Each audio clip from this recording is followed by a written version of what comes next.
Don't ride that. Motorcycles are dangerous.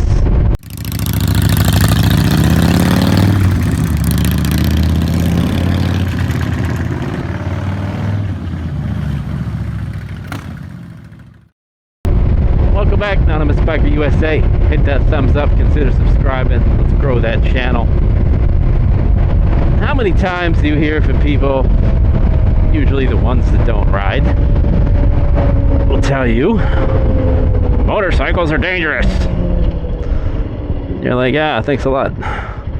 Appreciate it. Shut up. Which, that inherently by itself is the most ignorant statement that you could say. You take this motorcycle and park it, and you ask a 5-year-old, is that dangerous? They're gonna say no. Of course it's not dangerous. Motorcycles by themselves are not dangerous.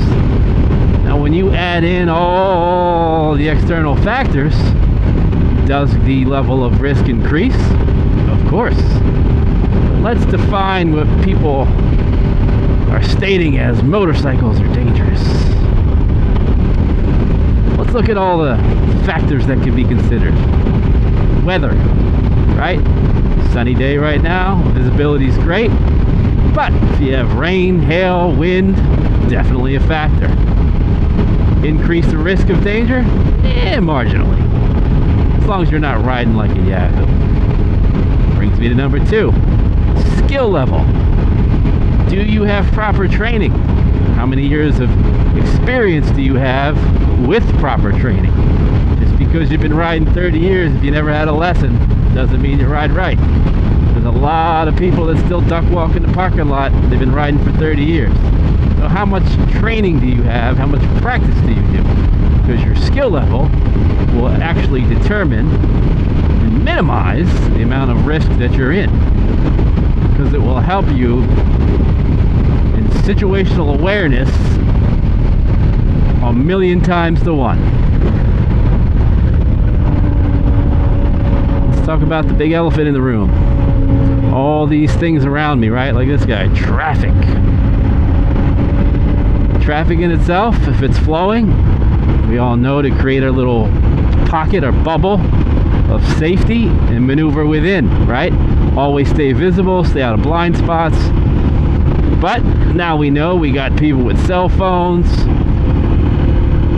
texting, distracted driving, putting on makeup, who knows what it is.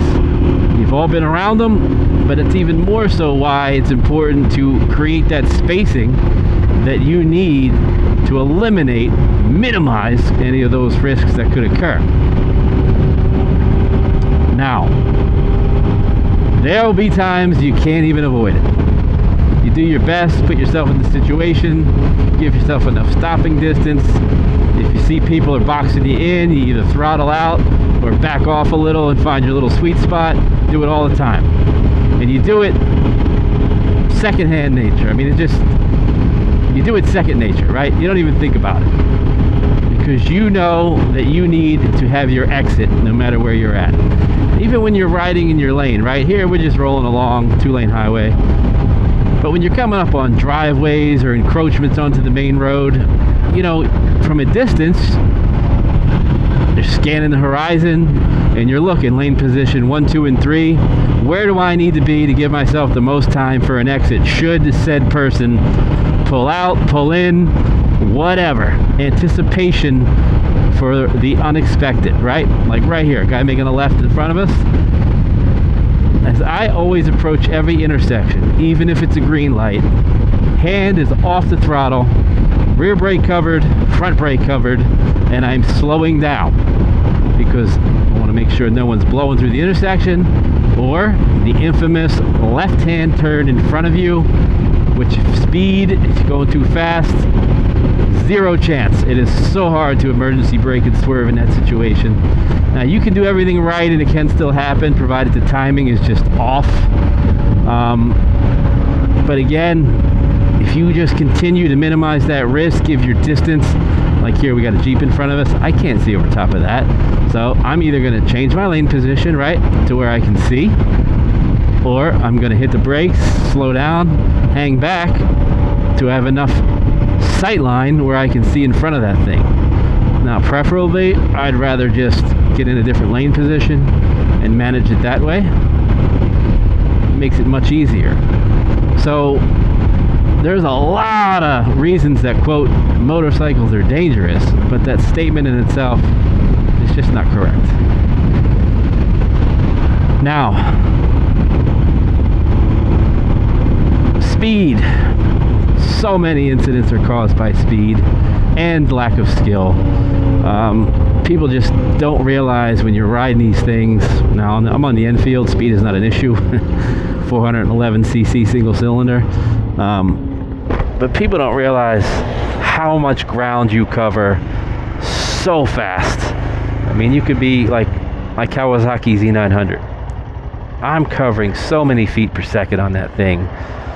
And let's let this guy go. Yeah, go ahead. See, I'd rather let him go, and then I don't have to worry about him turning in front of me because I'm stopped, instead of trying to gain that extra 20 feet and get nowhere. But that Kawasaki, right, you gain so much ground so fast, and before you know it, you have somebody coming in the other lane, they're making a left-hand turn. They, if they're not riders, they can't judge how fast you're approaching. So they just start banging the left-hand turn, and before you know it, you're in a bad spot because you're coming in too hot. Same with, you see tail dragging all the time, crossing double yellows. People get in the apex of the turn and they're hitting the brakes, and it's like, oh my God. You got to practice that. I mean, take it to the track if you're about the speed game. Learn at the track, and then you can use a dumbed down version of that on those roads. But those lessons from the track get the speed out of you. But then they'll teach you to respect that speed and how many feet per second you cover on the ground, your braking, your trail braking, all that stuff. I mean, seconds are critical when you're going that kind of speed. So what do you see when you're out on the road as the most dangerous? Most of you are probably going to say other drivers. Are you guilty of the speed issue? And I'm saying on a highway where it's a constant flow and it's predictable, that's different. I'm talking, look, we all get into twisties and hit it a little bit, but you also should know your skill level to where you hit it and then you back off. That's just responsible riding.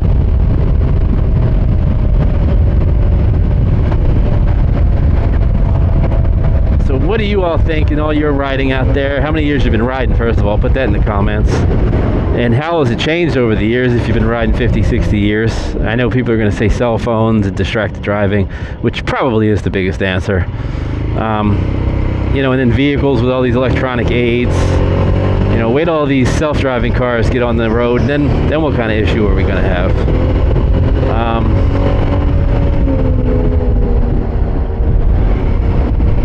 But like here, another station wagon. I just get in this lane position. I can see what's going on. Got a slow truck way up in front of me. But I'm also thinking of what my exits are. And then how many people, I see this with a lot of guys on bikes, get to a red light and they stop a foot off the bumper of the person in front of them. And then they put it in neutral, both feet down, arms crossed, kind of hanging out. Everybody can get complacent. It happens. But I always try to be in the, quote, battle position. I'm giving myself a good 20 feet, 25 feet with that car in front of me, so I have an out, because I'm always looking in the rearview mirror. If somebody's not watching, somebody's coming up on me fast, I got a way to get out of there instead of them slamming into me. So I'm always in gear, 1 foot up on the brake, 1 foot down, and 1 foot on the throttle, and the clutch is pulled in. Not 1 foot on the throttle, 1 hand on the throttle, I'm sorry. And the clutch is pulled in, so I am ready to get out as fast as I can.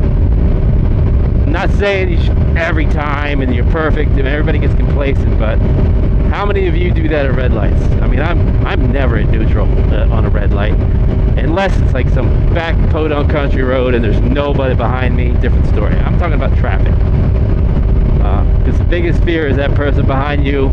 You've all seen it. You look in the rearview mirror, their eyes are down, they're on the phone, and you're like, you're gonna stop, you're gonna stop, you're gonna stop, you're gonna stop, stop, stop, stop, stop, stop, and then they finally look up, bam, and they hit the brakes. So if you give yourself that buffer, you know, I start creeping up a little bit and make that 25 feet 20, I'm buying time. Give them the look up. People just don't pay attention, so I don't know. They're dangerous. Well, no, they're not. There are factors that contribute to the danger, and the risk goes up inherently with certain issues. However, motorcycles by themselves are not dangerous. So, feedback, sound off, comments. You know, the other thing is having a mechanically sound motorcycle, right? A lot of people like to wrench on older bikes, and sometimes they're not so, quote, roadworthy. That could be a danger in itself. You know, like, this bike is chain drive, so you gotta make sure the chain maintenance is proper. Make sure it's clean, make sure it's good, so we don't have any issues there. Same like belt drive, inspect your belt, make sure it doesn't have any rips or tears in it, right? I mean, these are all the little T-clock stuff, but tires is another thing. How many people are riding around, you see that metal sticking out of the rear end tire, you're like, yeah, I guess I should get a tire. Eh, probably. But, you know, they're just all little safety checks that can, unfortunately, increase the lack of safety in your riding. And then you can even get into controversial stuff like all gear all the time, right? I'm an all gear all the time person, whether it's 100 degrees or it's not. I like my skin, I like my head intact, and to me it just makes sense. If you're not, that's up to you, your choice.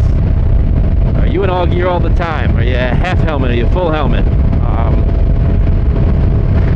To me, I won't even go 5 miles without getting all the way geared up if it's running to the store. Like, I know it's a pain, but, you know, pulling gravel out of your arm for 6 weeks and no skin left is a lot more pain than putting on a heavy coat of armor, right? My opinion. So, let me know in the comments below, what do you think the biggest contributors are to the motorcycles are dangerous viewpoint, and some of your close calls or things that you had on your rides. So that's it. Thanks for watching, and don't forget,